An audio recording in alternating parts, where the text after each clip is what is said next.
A Lost Opportunity, an adapted version of the story by Leo Tolstoy.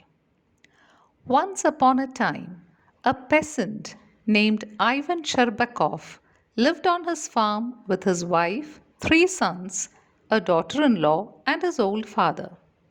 Just across the walls of his property, in an adjoining farm, lived Gavril, another peasant. It hadn't been very long since the two men had taken charge of their property. Their elders had toiled on the farms before that, but old age had forced them to hand over the reins of the farms to their sons. When the elders were in command of the farm, the two families had lived in peace and harmony. They had helped each other in times of need. Their wives had spent their evenings in each other's company, and the children had played together happily. This pleasant situation began to change when Ivan and Gavril took over as heads of their families. Disagreeable words were sometimes hurled across the boundary walls, and irksome situations developed as a result.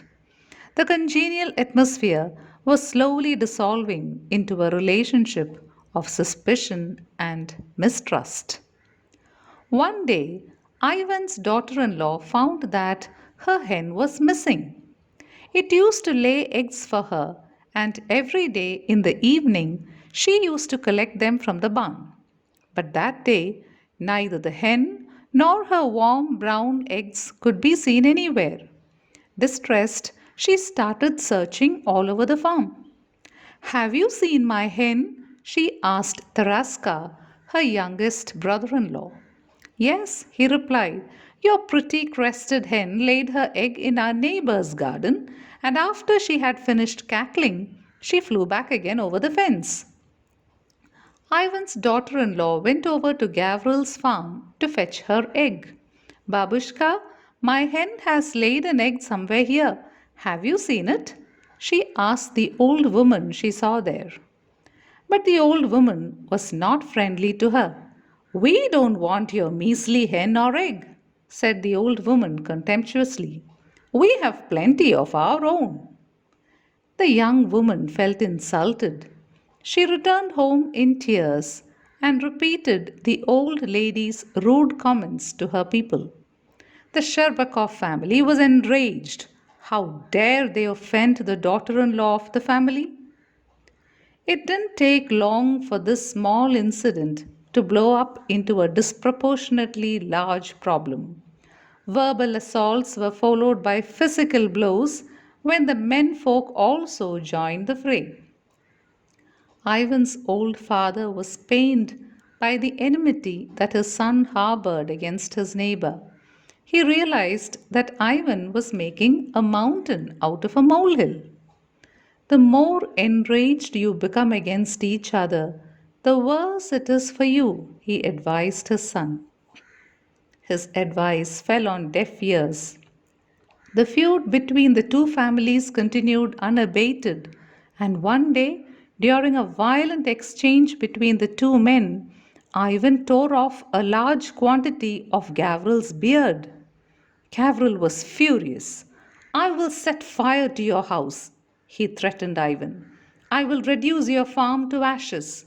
You and your family will beg on the streets. Ivan decided not to tolerate his neighbor's anger any longer. He lodged a complaint in the court of law, stating that Gavril's threats were destroying his peace of mind. The judges were displeased with the two men.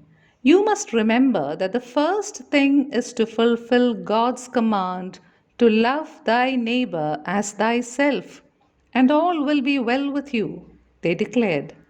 Their verdict was that Gavril was to receive 20 lashes on his bare back for threatening Ivan. Gavril's anger knew no bounds. Blinded by rage, he set fire to Ivan's house. The villagers gathered quickly and tried to quench the flames. But it was to no avail.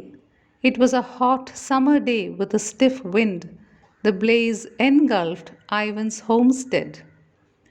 The summer breeze was very strong that day and carried a few sparks of the fire onto the dry hay in Gavril's farm.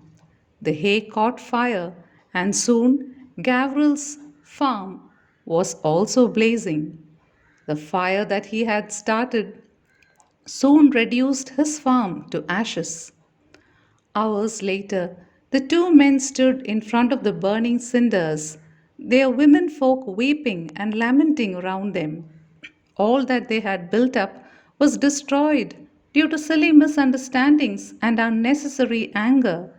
As the fire died down, the rage in their heart also died down to be replaced by friendship and cooperation. Ivan and Gavril helped and supported each other in building up their homes once again. Friendship flourished between the two families and they lived in peace and harmony once again.